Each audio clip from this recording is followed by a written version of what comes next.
Това ли искаме ние, българите, или това? Аз мисля, че това е много по-добра посока в следващите 20-30 години за България. Сега ще ви кажа защо. И защо това е важно и за имотите.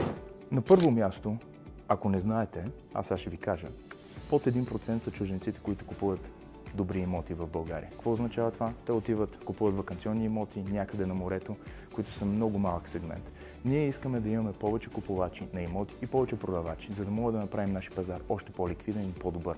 В момента имаме най-ниските цени в Европа по всички критерии.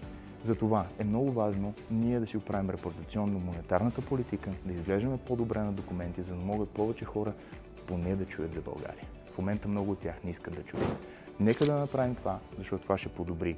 Ще има много повече работни места, защото много инвеститори чакат да влезем в еврото. Ще има много по-добри инвестиционни възможности и това ще направи икономиката ни по-голяма. И нека да не се лъжим. Българите, цялото им богатство е в тухли. 99% от него. Когато тези инвеститори дойдат от чужбина и вдигнат нивото и вашето богатство ще стане повече. Не се самозалъгвайте. Тази посока за дългосрочното бъдеще няма да е добра.